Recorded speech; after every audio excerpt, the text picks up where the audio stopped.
this small independent distributor took the film, put it out, and made $800,000. So from that $13,000 turned into $800,000, and we was like, oh. Hold on, real quick, in case I missed it. They put it out on DVD or to the theaters? On DVD. DVD, and it made $800,000. Correct. All right, continue. I'm yeah. listening. So you know, call early. I know, right? So we sort of accidentally, on purpose, stumbled into this space to where we could make these small independent films, made a ton of money, and we did Nothing to Lose for like $100,000.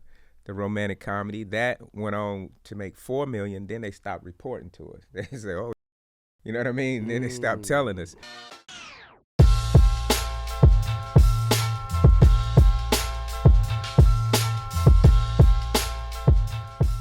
Welcome to another episode of Killing It. Man, we're your host, Justin Hires. London Brown. BT Kingsley. And man, I'm super excited about our guest today, man. This is somebody that I grew up watching on TV. He's still young, though. But No, I'm old. I just don't look that old. Nigga, that's all. Everybody I'm old. on 30, 36. Everybody on Shit. Killing It. Everybody 36. That's right. Brian plays between the ages of 36 and 43. Right. Exactly. But I got to list off some of his credits because he actually got credits. You know, everybody don't always be having credits. People got followers. People got followers. You got credits. Okay. 3 Strikes, Fool's Gold, Phat Beach, High School High. Woo, I used to love that movie. I saw that at the theaters. Yeah. The TV show Eve, Bullsworth, Moesha, The Parkers, Adam and Eve. Give it up for the one and only Brian Hooks. Yeah. Brian.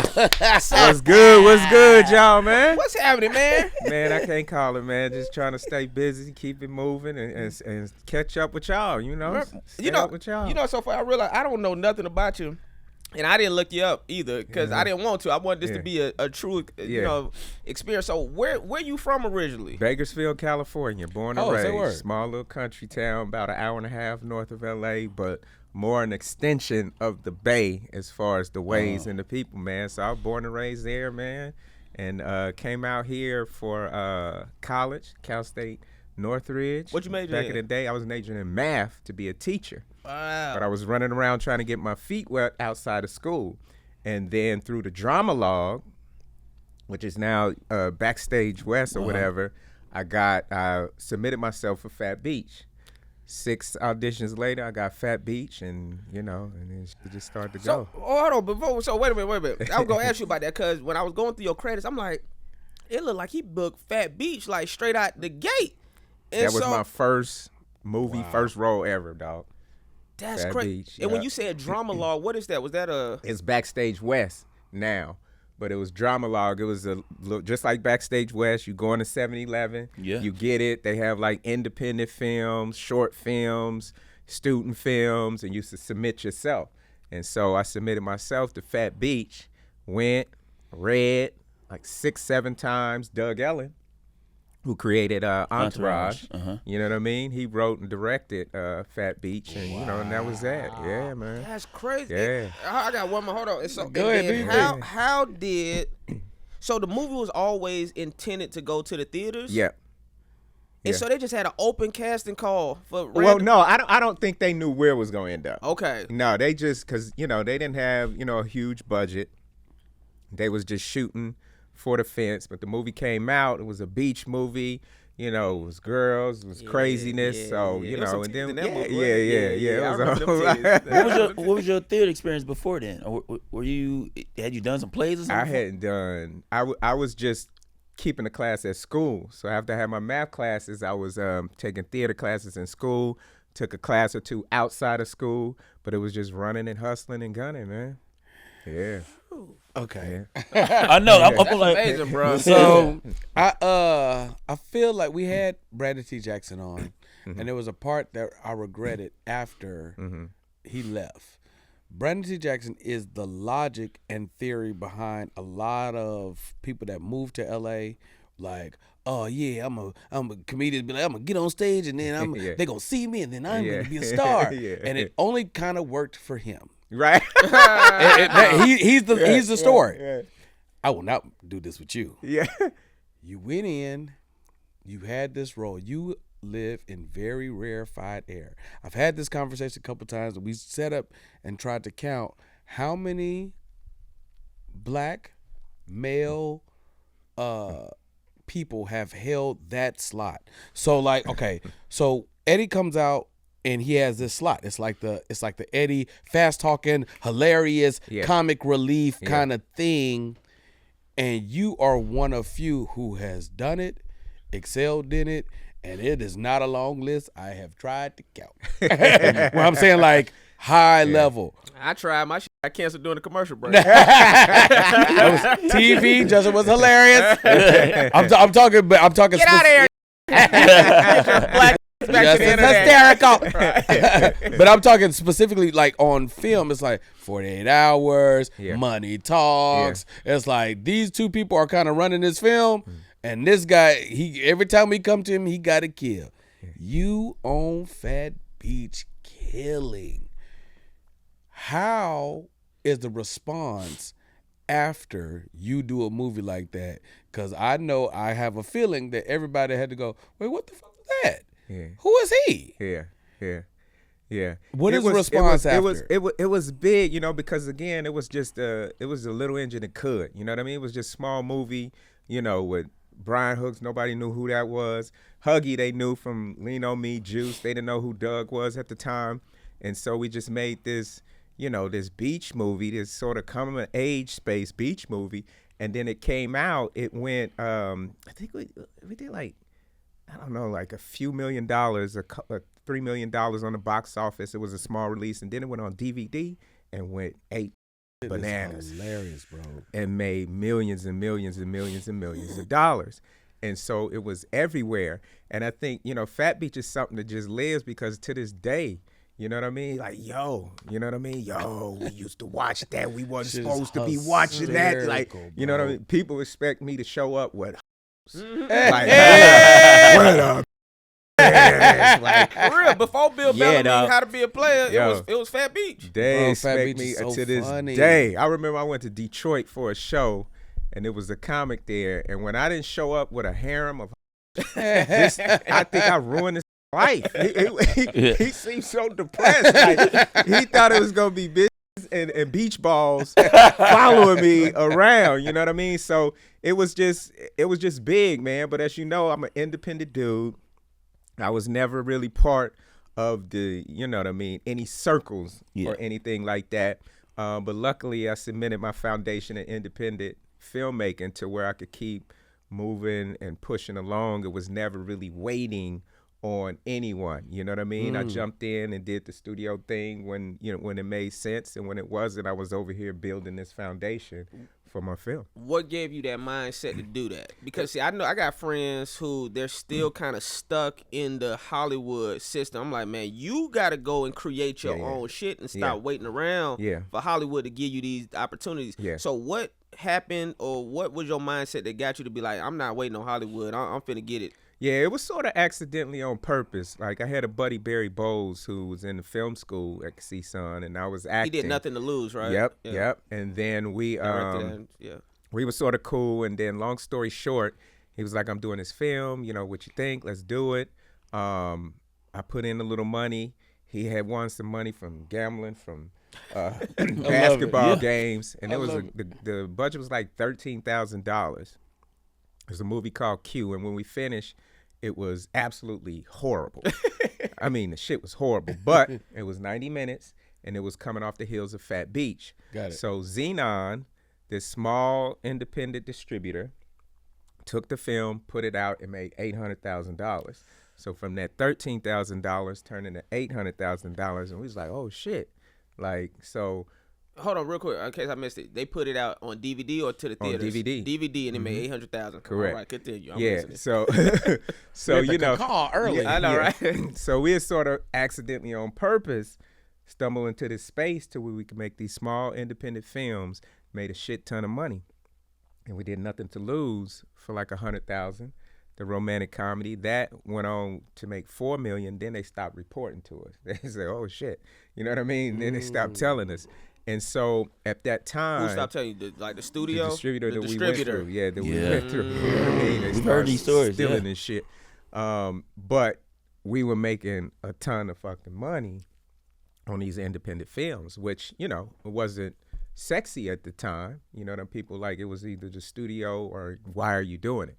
You know what I mean? But you flash forward to now, we're in such an independent time to where it's like, how could you not be doing it? Right. You know what I mean? So it was sort of a blessing in disguise back then. It was like, damn, I got to wear 10 hats to get these things done. And now flash forward, you know I can make a movie with my eyes closed of quality of any fucking thing out there. So it was a blessing, and we're in a super independent time right now to where you're saying you'll be waiting on them forever. You know what I mean? You don't even know the deals or whatever. You know, you in the audition and been made, you know, the night before at dude's house when they was partying, doing whatever they right. doing whatever they do. And you know what I mean? And you just in there wasting your motherfucking time. That's a fact. So you have to be building towards doing your own shit. And it's a super independent time to where it's cool now to do your own shit. Right. Low-key, y'all was already ahead of the curve when you put it all in perspective like that. Yeah. Are you guys still cool today? Me and Barry? Yeah. Oh, hell yeah. Okay, cool. Hell yeah. Yeah. Hold on, real please. I wanted to know when you were doing like on your straight to DVD run, as an actor in Hollywood, were you cool with that, or was there a part of you that was like, man, I wish I was in these movies? No, when we were doing it at first, like I said, it was accidentally on purpose. Like we was trying to do something, but we didn't know the gravity of what it could be. But once we seen it, it made sense. So we kept turning it, and it was a way, again, to not just be waiting on them. Right. You know what I'm saying? So along the line, you always grinding to try to do the studio thing, like which, Fool's you know, Gold the Fool's Gold, yeah. High School High, and all them joints were, you know, a blessing. But, you know, at some point I figured out, you know what, I'm getting more gratification off my, you know, the film we did for $150,000 than this $90 million budget for Fool's Gold. I had a good time. It was cool, but for me, it was more gratifying with those few people who were there because they love what they do or they believe in me. We made a cool film. The random people come up and be like, yo, that one joint with the whoop whoop. And that shit filled me. Right. And so that was my foundation. And, you know, and that's why you see, you know, a lot of our talented folks who still waiting around. You know what I mean? Still waiting around. But I've always had that to lean back on and lean into to sustain myself. You know what I mean? So if they don't ever do anything with me again, I'm always going to be moving and grooving. And you got to ask yourself what success is to you. You know what I mean? Because what they tell us is when you're on the billboard and such and now studio, whatever, fool with you, then you made it. But, you know, that's maybe if that's your goal. Right. But there's 100 other ways to be successful. You know what I mean? So if you can make a film when you want, how you want, with who you want, and make good money for that film, is that enough for you? You know what I'm saying? Right. Well, no. You're not going to be on the billboards on Sunset. You know what I mean? You're never going to get an award, but you could do what you say you love, make a great living off of it, how you want, when you want, with who you want. Is that enough? For me, it's enough. Yeah. You know what I mean? And I don't think you keep pushing. You can have drive and keep going, but you have to sort of figure out what success is for you. How the fuck you know when you get there? Nigga, you passed success a long time ago. They got you spinning thinking, you know what I mean? You dancing for motherfuckers. You know what I mean? And you already successful, B. Like, you know what I'm saying? But sometimes they make you feel like if this person or these people or that group don't say you successful, then you're not successful. You know what I mean? You ever think of how the nigga just be making urban films and be making hundreds and hundreds of millions of dollars, and then they be like, I gotta cross over.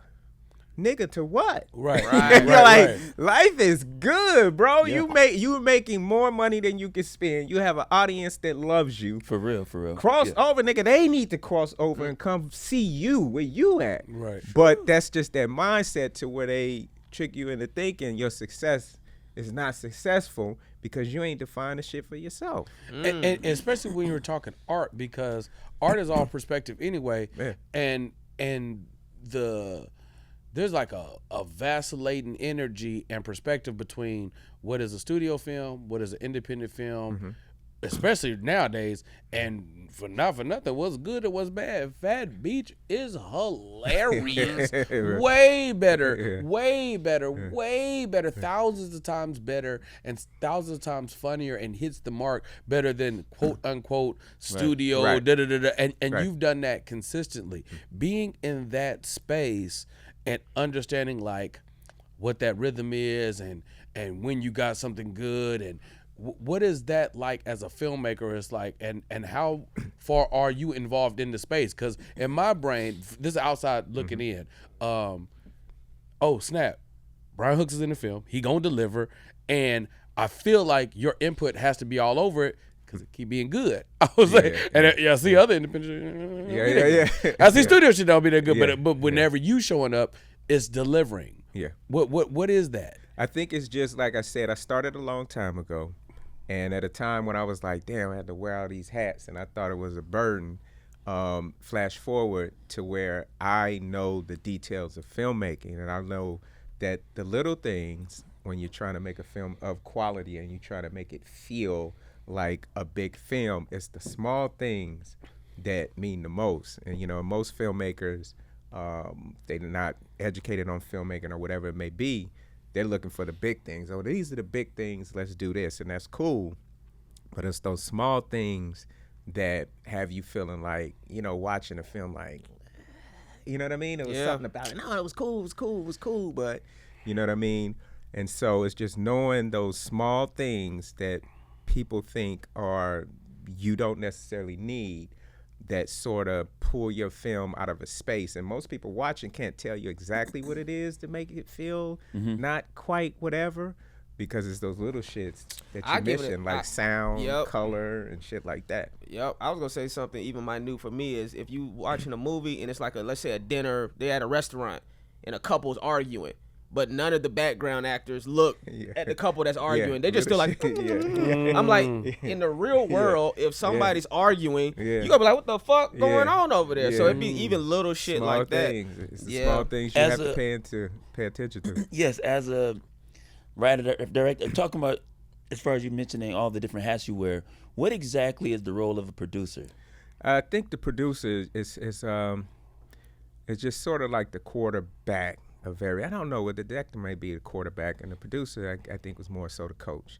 You know what I mean? And you sort of have to have your hand in everything. You know what I mean? From who's the talent to hiring the talent to the locations. It might be the GM, the producer. You're right. It's a you know what I mean? And to the director, and and how's he working? Are they moving along? So you just have to you're the manager of the whole thing, you know what I mean? And it helps to be, just have knowledge of what everyone is doing, you know what I mean? From the actors and the cameraman and the lights and the location. You might have someone to do those specific things, probably not if you're doing a small independent film.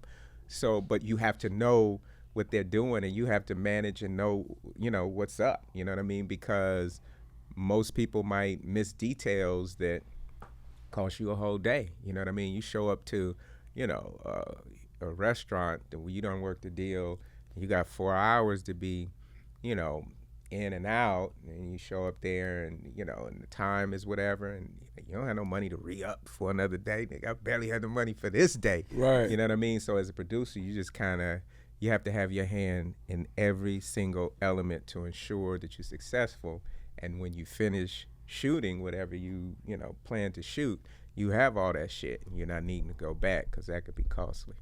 Everybody, stop what you're doing right now. Make sure you subscribe to Killin It Pod. Boom. What's the toughest lesson you've had to learn about independent filmmaking? It's every time, man. Every time you step, it's gonna be something. Yeah. So that's why when the shit hit, don't even trip. Just know that as much as you know, it's gonna be something. You know what I mean? Right. So ain't no need or this and that. Just take a deep breath and say, okay, what are our options to fix it? A, B, and C, and choose the best case scenario. But I think you have to.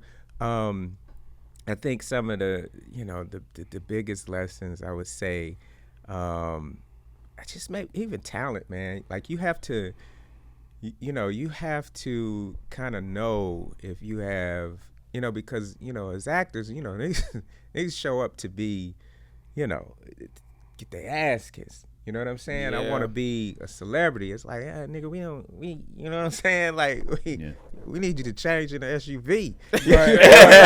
That's why we rented that SUV. Like, I could have just brought the Camry. Afion said he dealt with the same thing. Yeah, you know what I mean? So it's like, you might be thinking, I'm getting such and such, but such and such come and blow up the spot because they're not willing and don't understand it. Like, nah, it ain't that.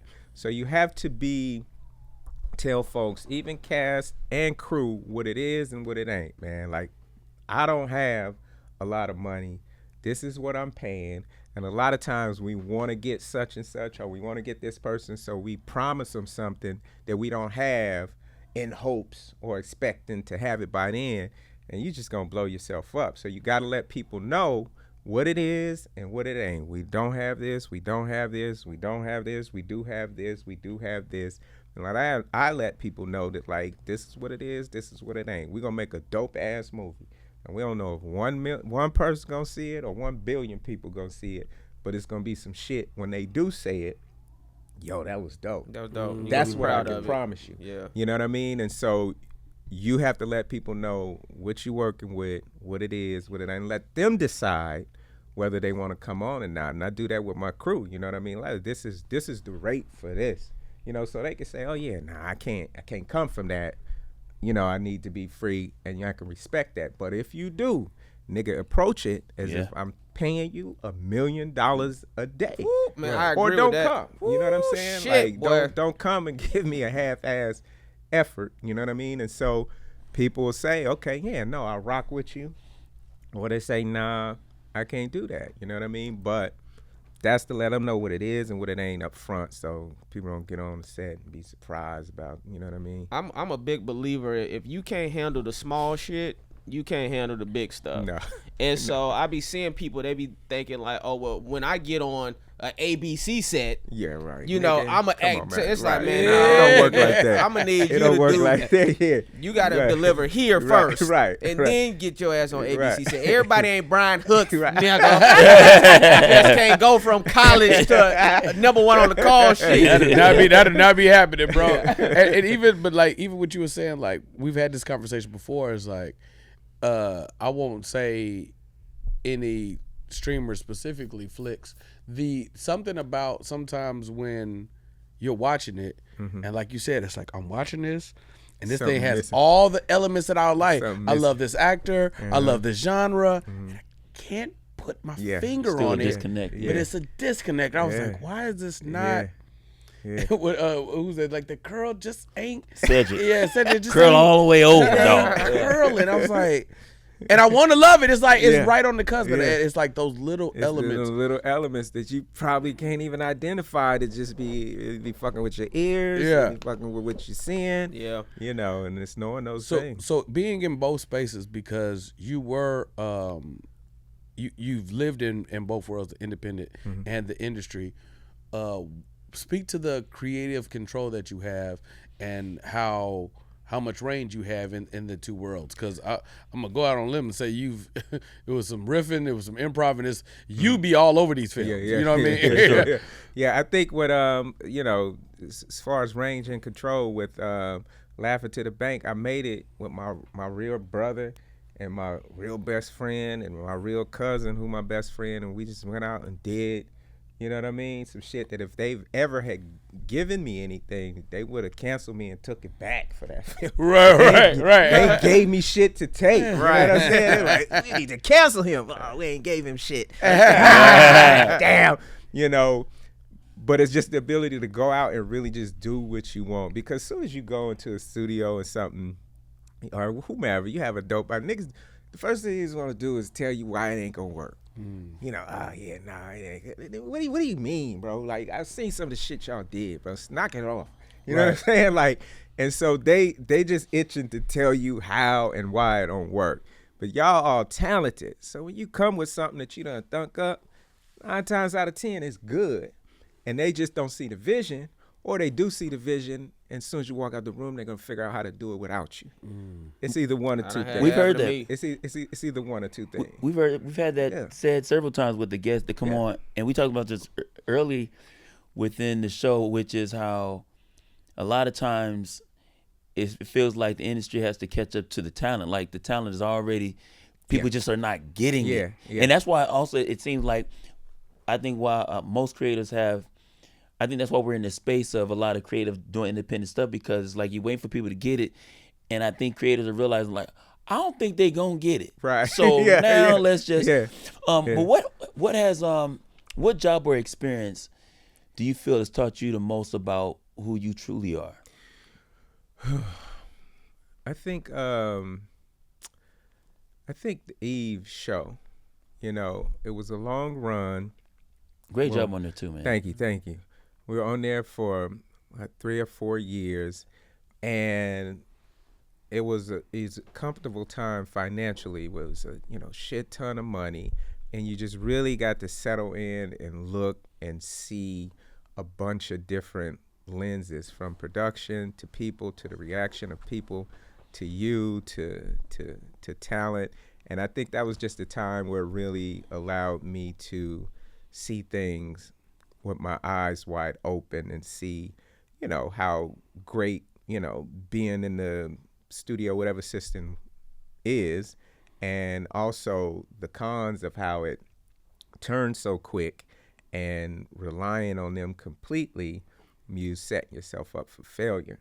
Because, what you mean by turn so quick? Like when the show get canceled? Yeah, when the show get canceled, like with Eve, it was just Warner Brothers or what bought UPN or whoever, the merger, and then it was like, oh, okay, well, we got to do the new shows now. So it was not that the show wasn't good, it wasn't performing or any of that. It was just, we signed a new thing, so let's get rid of everything. So, and I think it just taught me to always keep my eyes open, always stay planning, always stay moving. And it was just a lesson. When it's good, it's great, and plan for that, but don't assume that anything is going to go on forever. Have a plan that allows you to sustain independent of anyone. You know what I'm saying? It's so funny, bro. That final season, that last 2 seasons of MacGyver, they were underpaying me. You know what I'm saying? And season 4, I was like, I gotta slap their head.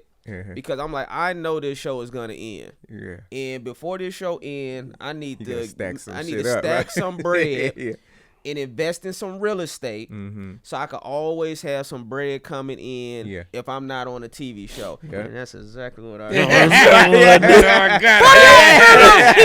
This fucking money. Step up. You never gonna give me this fucking money. I don't want to hear shit. And then they canceled our black ass. I will give you your money, and now your show's over with, buddy. But anyways, to your point, because the shit will come to an end, and I think people be thinking when they get on these shows, this shit go last forever. That's the assumption. You know what I mean? You just be so caught up, you don't think logically that at some point it has to end. What's the exit plan? You know what I mean? They would cancel your shit whether you would have stuck them up or not. That's a fact. It's a good thing you hit their ass. You know what I'm saying? It's like, you niggas are always robbing us. Laughing to the bank. On that note though, on the space of Eve, because it is this the industry space. I remember watching, and I don't know you at the time, and I remember I was sitting there, and I remember they started doing a promo for the show. I was like, Phat Beach on. Phat Beach on TV. Like, I remember that moment. How does that come along? Is it because of what you had created, or is it just like an audition? Like, see, the thing for me is I was always a little too. When they wanted a black person, they didn't really want a nigga. You know what I'm saying? And I had nigga tendencies. Yeah. So, Epps probably would have never got cast for a CBS, but Cube recognized that that's what the culture is about, a Mike Epps. Yeah. You know what I'm saying? Yeah. He was in charge, so he recognized that. So I was very nigga-ish. You feel me? So when they say they want a black dude in a show, like, I mean, we don't want a black Not dude. that black. We just want someone who's Well, you see it on that. You see it on network TV now. no, we just want someone who's black, not Blackish. black. You know what I'm saying? Yeah. So when I would go in and do my thing, I'm Phat Beach. Yeah. You feel me? Like, you know what I mean? That's very, big, and they never really, but I didn't know that at the time. So it was going to take some shit to line up. It had to be some real niggas in the room for me to get it a job. You feel me? Or else, we want that water. We just want your skin to be black. You know what I mean? We don't want any kind of, unless, and so with Meg, Troy Carter, Eve, like, Troy Carter was a part of it. Troy Carter was the EP from Philly. Big. Eve in Philly. So they was new. Them was some niggas. Yeah. You know what I mean? So, he was funny, but it was, it was maybe too much. You know what I mean? And so, but they got it. You know what I mean? They got the character, and they got the funny. And, we read for casting and then producers and then network, and y'all know how that TV shit go. You had to read for the executives, kids, church people. Now come to my church and read for them. Sunday school, and so finally they pulled the trigger, and it was and that was that. You know what I mean? But I think it was the black folks in the room who recognized that, you know what I'm saying? And then that's how Phat Beach got on TV. But every day, you know what I mean, that check hit, I felt like we was stealing money. I was like, nigga, we gonna get in trouble. They coming any moment now. Money going to account like, oh my God. I can make 9 movies with this chick. And then I was just like, we finna get arrested. Any day they gonna kick in this door and be like, get on the ground. Like, You touched on something. I talked to my wife about this, which is they don't really want you too black. they don't want you. That's part of my problem. Yeah. I have the face of Martin, Yeah. but my spirit is X. Right. And once I got on social media, they was like, "Oh, this ain't Justin. Oh, he's black. He's black. Is that Justin? That's a fact. Is that an hour, Justin? right. That's some real shit. And my mama used to be like, "You might want to pull back on tone down your nigginess because these people watching." Seriously, man. If you look at network TV today, Nah, man, they don't want. you don't see no real.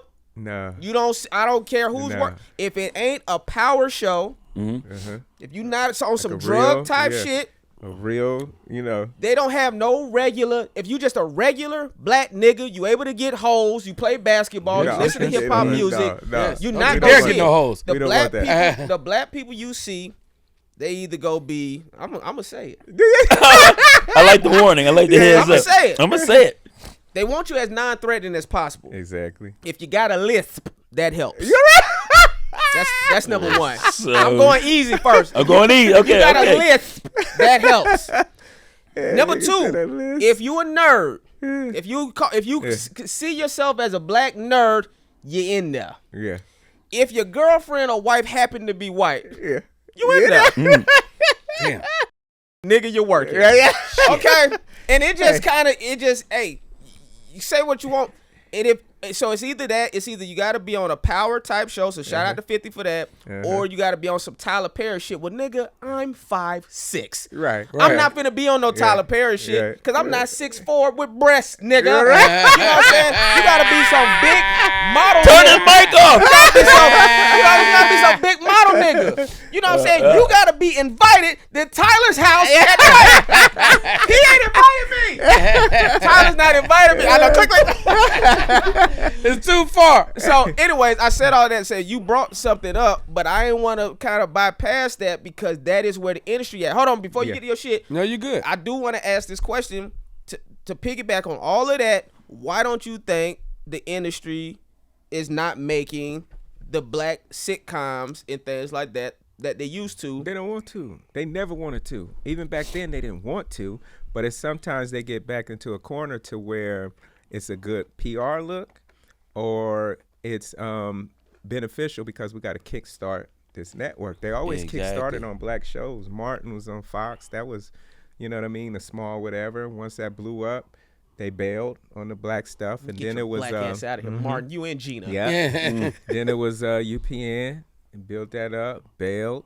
You know what I mean? Then Warner Brothers built that up. But they always springboard off of us. Tubi was a whole bunch of black shit. Right. And, you know, he cashed, you know, went to the bank with that. And now they're going to start filtering that shit out, too. Now that Fox got it, everybody who started it is gone. So they're just going to weed that out as well. So that's why they do it, because it makes great business sense. But there was an executive, older white dude at a big company who just said, we just don't like doing stuff with black people. And he spoke straight like that. And there was someone who, you get a certain age, and you know how black older men say anything. He's an older white dude, just say what I'm sick of holding it. I can't take it over. We don't like you. We don't like you. Yeah, so they do it because, you know, like, oh shit, we've done 20 white movies. We gotta do one. Yeah. You know what I mean? So they don't appear racist. Right. So unless it's a PR thing, so they just don't care to. Sometimes it's just whatever. But if you go out there and you trailblaze and you create waves, and you know it's like, oh well, shit, we got to do two, and then you get chosen, and so they tolerate it, but they just don't care to do it. Which is crazy because it speaks to, you know, something deep rooted because. That don't even make sense business-wise. No, financially, he admitted that financially it would make more wins. sense. It always makes money, but we just don't like to work with you guys. I talked to a comedy club owner, and he was like, there's no middle white acts. Either you're dun-dun-dun-dun, or you're not there yet.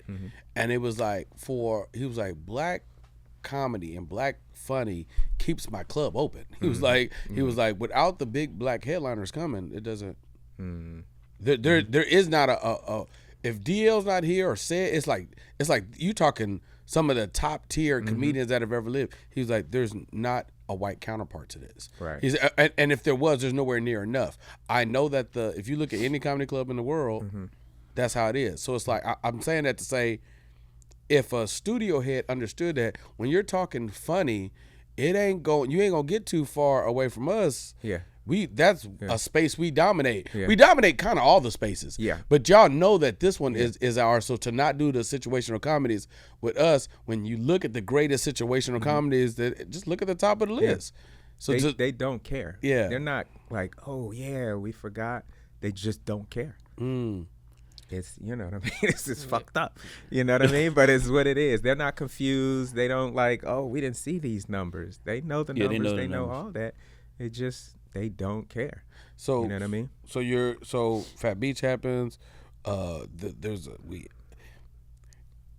Somebody not paying attention would see Phat Beach and be like, oh, that was this beautiful moment. But then there's 3 strikes. You did it. You did it again. You did this. You did this. You kept delivering. Every time I saw you on screen, you was killing. Yeah, absolutely. Yeah, cool. Classic, quality, bro. like you said, like the Q is like something might be here or there, but hey, that brother gonna deliver. Now, Kel did the show. We about to drop that episode. He said he was originally offered that role. Which one? 3 Strikes. Kel said that. He said initially. Kel. It was down to me and Kel for Eve. Oh, maybe that's what he was talking about. It was down to me and him. Yeah. We tested. It was us too. Yep. Oh, shit. I didn't know that. Yeah. It was down to me and him for Eve. And he may have read for 3 Strikes. I don't know. Dude, I don't know. When it comes to yeah. What you doing? No. We got to talk about 3 Strikes. I'm still on 3 Strikes then. Okay. Yeah. I just want to know, just like delivering in that space when this another hit. What is the feel at that point in time once that comes out and people are like, "Ooh, we're here again"? Yeah. No, I think that's when you have to have a publicist is important. It's more important than a manager or the agent.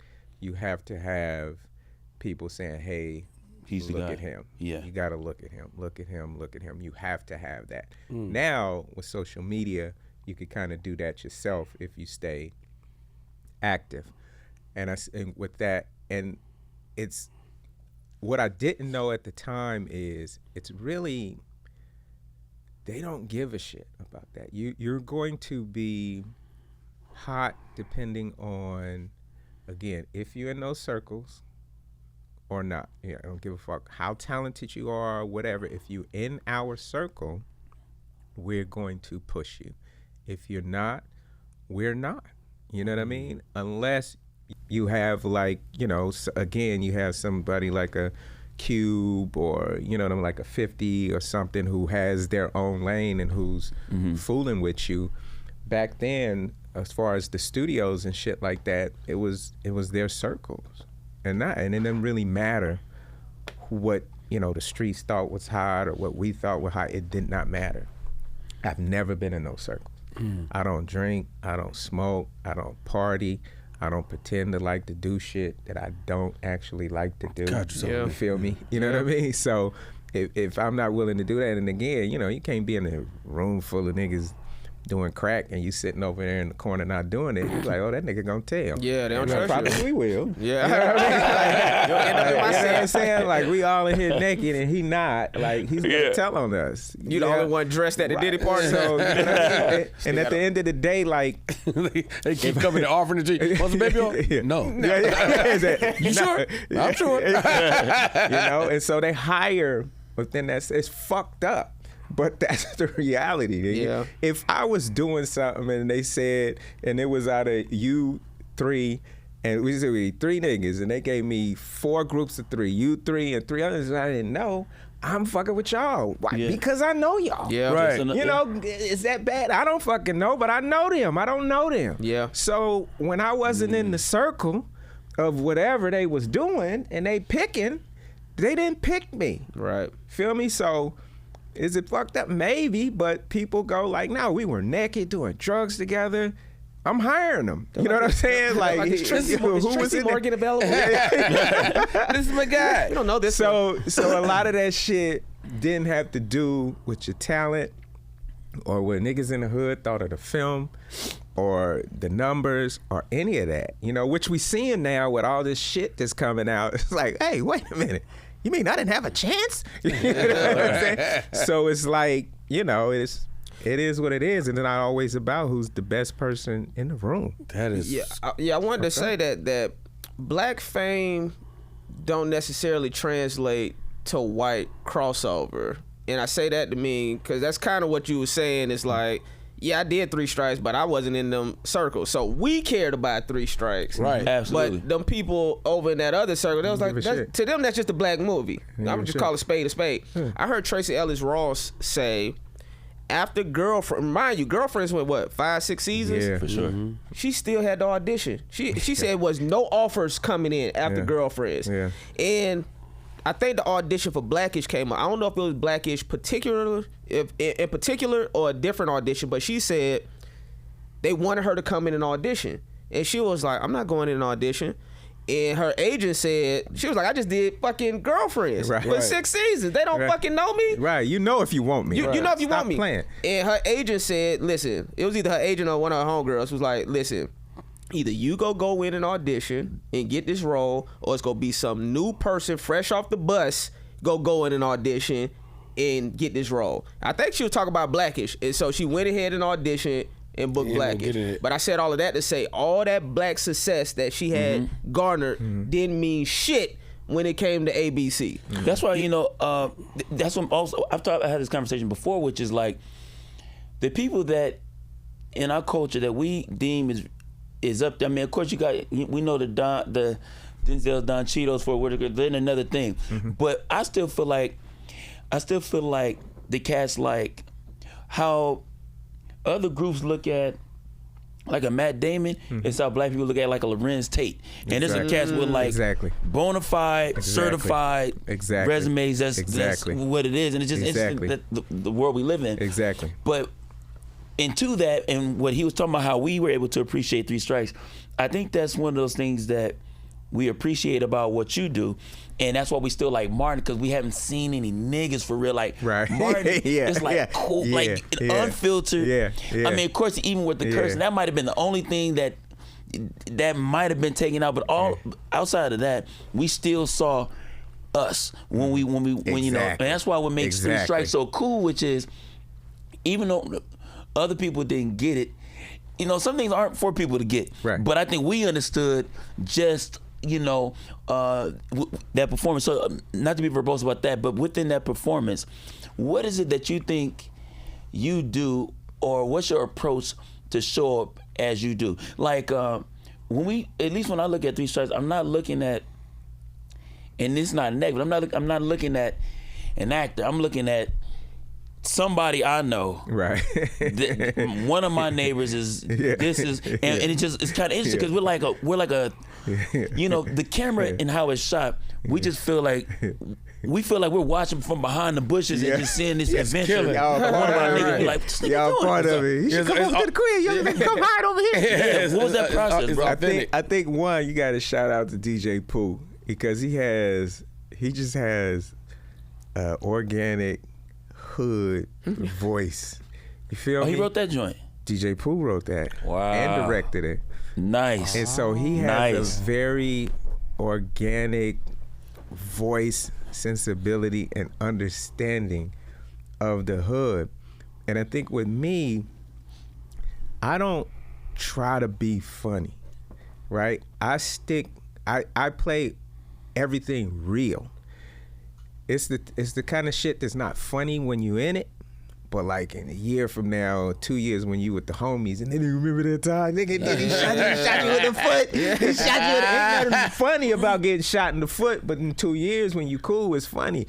And so I never, with the character Rob, reach for anything. Like the circumstance and the situation, it wasn't really funny, but because it wasn't you, it was funny. You know what I mean? And so it's staying real in those moments and making sure never to push the funny. Like you can find the angle that's the most funniest, but you never reached, or, you know, Rob never really told a joke. You feel me? Like it was just all within the range of the shit that was going on. Yeah, you reacting to the bullshit that's happening. Right. Yeah, we felt you were scared. We felt all the stuff. Yeah, you know what I mean? It was straight punk. He was scared. But I never, like, oh, if I say this right here, I never went outside of that. And I think that's what people love. Like, yo, this nigga is, you know what I'm saying? And that's why you felt like you say, you wasn't watching an actor. You was just watching and involved in the shit. And I think it was that combination that made it, you know, why it just has legs and people love it so much. For sure. Were you an EP on that? Three Strikes? No? Nope. Because I was trying to figure out, like, why isn't it available on a Tubi or something like that? If you had MGM owned it, and then it came back. So now, you know, nobody has it. So going back and forth with Pooh, and we trying to figure out best case scenario. Get that release. Yeah. Okay. Yeah. Man, we don't never get to ask this kind of shit, bro. Do you feel like you? Okay. So, I'm outside looking in. I decide I'm doing entertainment sophomore year of high school. I was like, I don't know what I want to do. I know I want to do what Eddie Murphy's doing. All right, cool. Eddie's Eddie, da-da-da-da. And then what happens is as you're in this business and you really get into the thick of it, you start seeing the good guys win. So it's like certain things just like kind of set off like tones for you. It's like it's a competition show you thought was some bullshit, and then you see somebody where you're like, hey man, that's a real nigga. Yeah. You know what I'm saying? So it's like you made a legacy and a career. I don't know if you notice it, that Brian Hooks, but when motherfuckers is talking, you are the king of independent film. Do you feel that? Like, do you understand? Like, do you understand? Do you feel it? Do you feel that the trailblazing that you did in being a precursor to everything that we're seeing now, and cutting through all the malarkey and all the they not fucking with you? Hey man, fuck them shit. I don't give a damn about that shit. Nigga, you did it. Like, you know what I'm saying? Because when I see you, ain't never bummy. You don't look struggling. You don't seem bitter. You always seem good. So I was like, do you feel that? I think I don't walk around with it like, well, I did. You know what I mean? You know what I mean? Because I'm always busy doing what I'm doing. But I do understand that we, was doing it first. You know what I'm saying?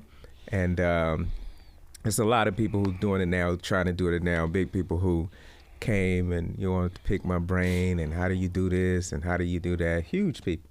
You know what I mean? And so, bless them. I ain't never, gatekeep. Here's what it is, X, Y, and Z. And they go cool, and they go off, and they do it. So I do understand that. You know what I mean? That, we were doing it at a time when nobody knew how or what or when.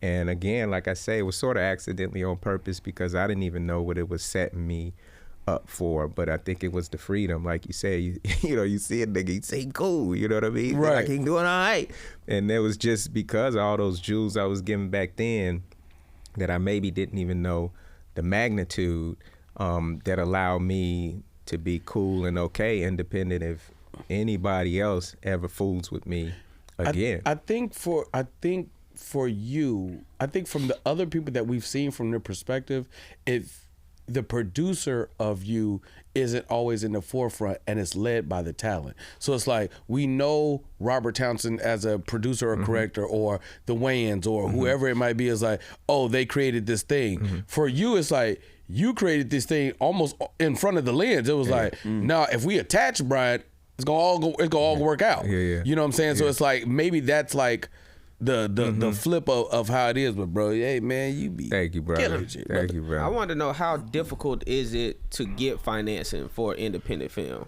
I've found that every time that I've gotten financing, it's because I started with my own money. It's just something about when and then for me, that's just how it is. I'm always willing to put up my own money. And so when people see that, I think it puts them in a different mindset to where they want to be a part of it more. So when I'm talking to them about if they want to put something up, it's not dependent upon whether you do or don't, nigga. It's I'm doing it, right? And so and I think they feel that, like, it's not, if you say no, it's not it's happening. It would be dope if you could be a part of it. And I think that's the difference, you know what I mean? But when you sitting there cold is doable, just like, I need you for this to be, it's a very hard pitch. People don't understand it, and it's muddied up because the people became before you or who they knew, were shady and fucked it off. So now, they feel, they're uncertain about it. But for me, I was always had my own funds in it, and it was gonna get done regardless, that people want to step up and be a part of it. What's the percent? Like, how much do you, if you have a budget in your mind and you say, hey, listen, I'm putting up this much, what percent, maybe not in totality, because you might end up adding some more in as it's growing, but in those first initial conversations, how much do I offer them? Yeah, do you want to do like 10, 20, 50? I think what's a safe space until you get in is like the finance side can be 40% of the pie or 50% of the pie. You guys are gonna, and so if somebody, if the budget is $100, and they put in $10, then they own, what is that, 5% of that 50%, and so on. But I'm saying, how much do you, when you are saying I come in with my own money, you're coming in with 50% already? I usually come in, knowing that I could do the whole thing myself. Got it. You know what I'm saying? Or at least knowing that I can get to post. You feel me? If somebody was trying to, because I'm actually about to embark on this for the first time, like independent, like making my own film. So that's why I'm like really interested in this. How much money do you think someone would need to make a film right now? Like a quality, good sound, visually it looks good, I to think make an independent for me film? it's harder because people assume that I have all this money, so they're less willing to, now it's like, we don't have a budget. You got something. Right. I got something, nigga, looking at you. He got something, huh? You know. So, but you never don't spend over 100,000. Okay. Because I'm certain, you know, with all the whatever, you can get that back. Worst case scenario. Right. So don't spend over 100. And if you could get it done with friends, family, favors, all the shit happened in this one house, and it's my cousin's house. That's what I'm working on. You know, you feel me? Then, you know, don't go over 50, and then you're gonna win. You know what I mean? So I would say try to figure out, you know, you might have a concept that this is a concept, this be dope. Okay, well, it's your first one. Let's figure out a more simple concept. Save that one. Find something that we know that we could do for 50 grand, it's friends, family, and we all gonna come, and you got the cast, and you know, and everybody, and knock it out for that. The quality, call me, I'll let you know what you're supposed to be doing, what you ain't supposed to be doing, so on and so forth, and make a solid film. Go out, flip that, you know, you're gonna learn a whole bunch of shit, and you be on your way. But I would just say if it's your first one, you know, that's now pre to because post.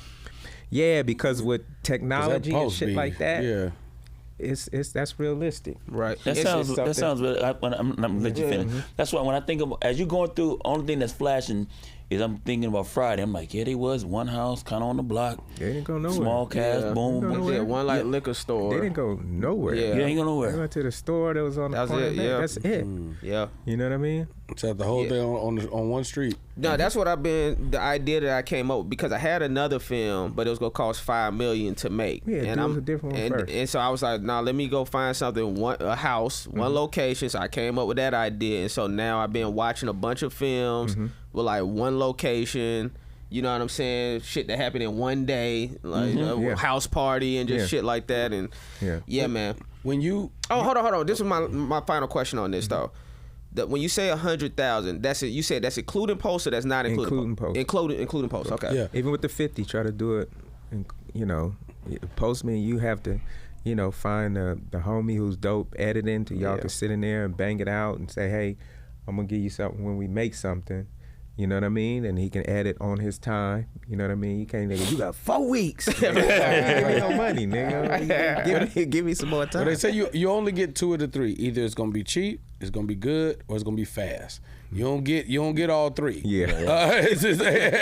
You get 2 of the 3. Yeah. You get 2 of the 3 if in a positive way. You make a movie. You put the money up. You're in the post. You're looking at the edits, you're looking at the re-edits. You don't like what's happening. Then what? Do you still believe in putting it out? Do you believe in it? Like, do you hold this? Does it do more harm than good? You know, then what? Well, it's never gonna be perfect for 50, because you're always gonna have to compromise. Every fucking time I shoot something and it's hard, I gotta compromise or not do something, or make, you know what I mean? Like I just did the lake house, the house I wanted versus the one I shot at. You know what I mean? It took, you know, I'm still talking about it, obviously, you know what I mean? And, you know, the house we had is dope, but it's not what you thought up, so that's hard. You know what I mean? But you got to get over that. You know what I mean? You'll do the $5 million when you do the $5 million, but until then, we got to be executing and making shit happen. And if we waiting on ideal circumstances, ideal whatever, then the shit will never get done. Yeah. You know what I'm saying? Let me ask that another way. I shot a film. A feature. Uh-huh. Wait, you say you shot it? I shot a feature. Like you directed it? You like your thing? I didn't direct it. No. No. I'm in it. I paid for it. Got you. This was years ago, right? Yeah, you already know, because I called Justin. He said no. Hey, man. Good choice. Good choice. Yeah, I gotta read the script. Talk to my reps, my team. I know we're doing a show together, but now before we started doing this is years ago. This is years ago. But I'll pass again. No. No, but I shot it, and then after, the people involved were in such different spaces career-wise, where I was like, well, I don't even myself, I was like, I don't know if this helps now. It's like, because I didn't even, post wasn't even, I didn't even consider post. Yeah. I had shot and man, it came down to 2 posts at 80 yards. People was like, you want me to do 8 off? What? It was like, yeah, man, listen, man, just, you know, trust me on this. It's like, and I went through the truck and I watched. Just say it on your iPhone. Yeah, I was like, yeah, no. It was a pandemic. It was like, do you have a podcast, Mike? And went and cleaned and I watched and I was like, I don't know how good this does. So it was like, you're on network right now. Yeah. And I'm, you know what I'm saying? Like, I don't want to do that to us. Right. You know what I'm saying? It's like at some point in time, I'll drop it, but I want it to be in the, you know, it's like, you got all this stuff and then, wait, what's this? It gotta be a high drop. Meaning you have to also be at a certain level when it's like, man, look at this bullshit we did back in the day. Yeah, and it's versus like, this is my movie. You guys, I know you've been waiting. I don't know how to market it now, so like, I think that's why I was asking. So you're saying if you shot some more stuff, you could make it better, or you just saying I'm not shooting no more. No. I don't even have that flat top no more. So how good is it from 1 to 10? 2. I haven't seen it. Be honest. Okay, I got it. 5, 6, 5. Yeah. So like this is how I assess a comedy. If you say something is a hilarious movie, in reality, when I go through and I count out the moments, there's really only 5 to 7 hilarious moments, unless you're talking like Coming to America, those things like, or you're talking like a spoof movie like Don't Be a Menace. Most of the movies that we revere, the Friday, it's like you go Friday After Next, it's like, no, okay, cool. Mike Epps comes in, it's the introduction to Mike, it's Pinky, it's the thing with the Latino Michael people, Blackson. it's blacks, it's just like, no. That's about it's about 6 or 7 of them in there. Speaking of Michael Blackson. Yeah. Oh no. Another time. We'll do this. Yeah. So I got 4 strong. Yeah. 4 doing the possible. What's the first 15, 20 minutes? Because nowadays, if the first 15, 20 minutes ain't hitting, nobody's going to get to the rest of that. I mean, you know. Okay. We don't have to keep talking about this. I think you should just get it as tight as you think when it's tight, and then you just let some people who are completely detached see it. Okay. And then they'll tell you. Yeah. All right, Brian Hooks is watching my movie. Yeah. Brian, like, don't you send me that bullshit. Give me homework. See it. I got to drop off a DVD to you. Y'all got any? Oh, absolutely. Oh, wait. Hold on, brother. Absolutely. You know me all the way. Bro's going to introduce me. I'm just going through my question. Independent. Soul Plane? Oh yeah, we ain't saying so. We got to talk Soul Plane. That's a good one to go. You know me, boy. I'm the king of wrapping up, man. Yeah, looking at the clock. So I wanted to just being on that set and seeing what happened after. Because I feel like you and Kevin might have had a different conversation. Like, brother, trust me, this is great for you. Did you have any conversations post after the things that happened with that film? Oh, I didn't. I think it was like, oh, black people shouldn't be doing that, and then the whole bootlegging thing, like, niggas in the hood has shot a part 2. So like, right, it's bootleg. It was like, we gonna make a part 2. They had red carpet premiere in the hood for so like, doing a premiere in the barbershop. Yeah. But it was, I think all that black noise, it's either for you or it's not. You know what I mean? They had the airplanes and the Naked Guns and shit. They're spoofs. Yeah. They're funny, and it's poking at stereotypes and crazy shit. That's what the tone of that film was. And our black folks should have left it alone and just turned it off if it wasn't for you. You know what I'm saying? So I think all that, they such and such and black people, it was what it was. You know what I mean? It's either for you or it's not. And then the whole bootlegging thing to where it was out, like, for y'all to be talking all that noise, y'all show bootleg the hell out of it. Yeah. So that was crazy too. But when we shot Fool's Gold in Australia, they knew me from Soul Plane. You know what I mean? People, that shit was a big deal. So it traveled and it did well. It's just the process got so fucked up. But everybody was on that. That shit was crazy. Yeah. Did you know Kevin was gonna become what he became when you was doing it, or did you just see him as like another comedian? Absolutely not. Yeah. That's funny. Kevin crazy ass. Yeah. No, it's just a short nigga with bad feet, and it's, you know what I mean. But no, but Kevin said, "You nigga, you know I'm next." Yeah, that nigga knew. That nigga knew, and that's all that counted. You feel me? Kevin was like, "Nigga, I'm next." We was over in Fool's Gold, you know, because Cat Williams was supposed to be that character. But then that nigga walked to the airport with that gun. And so he couldn't get into Australia. They're like, no, nigga, you can't go nowhere. Just sit tight. Nigga, but I'm the only short nigga. Yeah. No, we got another one. Kevin got off that plane. He said, B, I was so happy he walked to that airport. I needed this.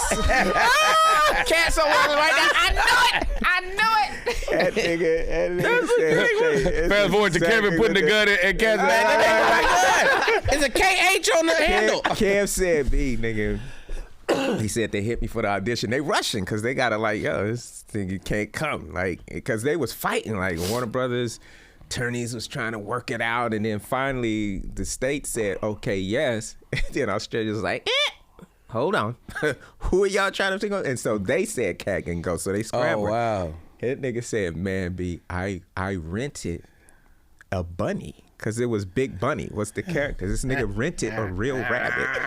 Scared as shit as the rabbit, he said. He went in and he said, nigga, either it's going to work or it's not, or it's not going to work. And then both choices, yeah. He went in, had a whole fucking bunny, nigga, and probably almost killed getting it to him from the audition. And, you know, he was on the plane, you know. Wow. Yeah. Great story. That's wow. great. Nigga Yeah, that's said, phenomenal right there. I am so happy when he walked through that.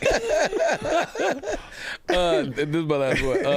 Until we go to shit is, what's your relationship like with stand-up, man? I see you doing dates, man. You're touring and stuff, man. I think it's the most challenging form of entertainment, hands down, that there is. Yeah. You know what I mean? Every audience, different personality. I'm talking from the 7 to the 10 o'clock. You know what I mean? Different personalities, and you have to adjust on the fly, man. So it's just a challenge, and I'm loving it. And I've been trying to make time to get out and go out, but I've been so busy with the movies. So this year I said I'm going to press out some time to be able to do that, man. So I'm out there, you know, figuring it out and making it happen, and I'm loving it, dog. Yeah, you got dates on the books, baby. Yeah, I got some dates. Yeah. I ain't used to flying all around like that, but I'm figuring it out. That'd be the one thing about stand-up is the travel. Yeah. I wish if we had some type of teleportation device. Yeah. That'd be it. That'd be You know what I'm amazing, saying? bro. Yeah. Do the show and come home. Yeah. We got a game on this show called Kill It or Let Live. All right, I'm going to throw out a subject. You're going to say whether, you know, kill it, you're not messing with it, or let it live. It's all good. Okay. All right, kill it or let live. Responding to negative comments on social media.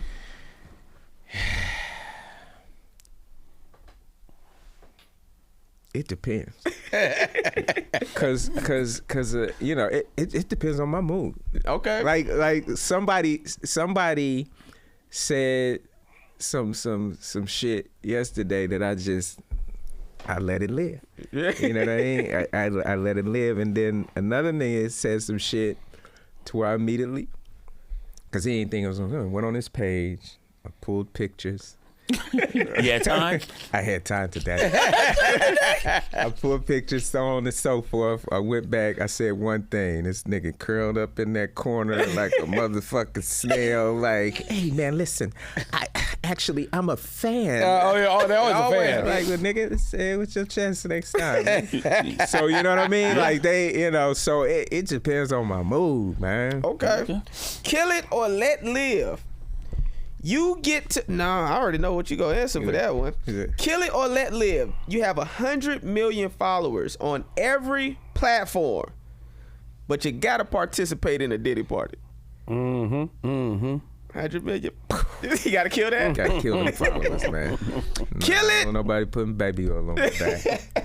All right, kill it or let live. You're known as you are the richest man to ever live.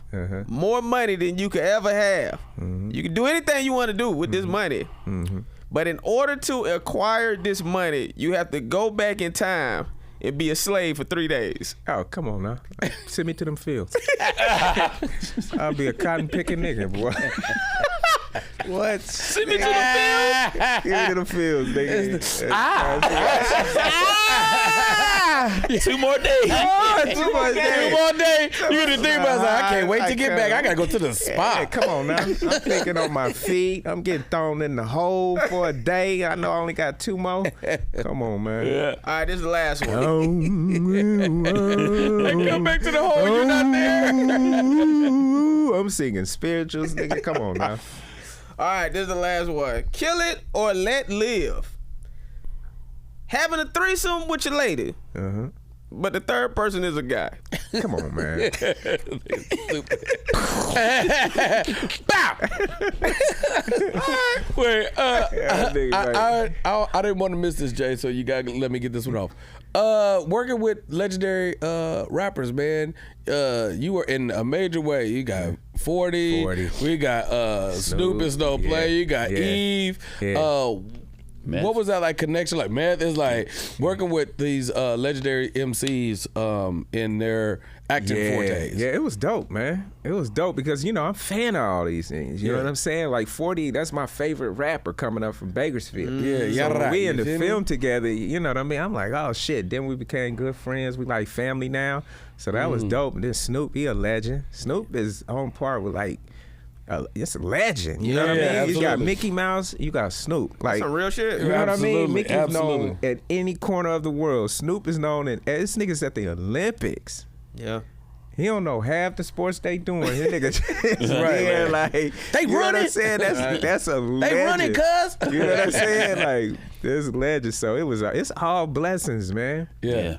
It's all blessings. All right, so it's Keep 3, Cut 5. These are underrated hood classics. So I'm gonna name. I ain't gonna tell you what they is. I'm gonna name one. You get to keep it or cut it. Okay. Or keep it or kill it. Keep it or kill it. Keep it or Keep it or kill kill it. it. Keep it or kill it. Keep it or kill it. Keep it or kill it. But then I'm gonna just give you the next one. So if it's killed, it's gone. Okay. All right. All right. First one, Paid in Full. I'm gonna name 8 of them. You gonna name 8? You get to keep 3. All right, we kill it. Gone. Class Act.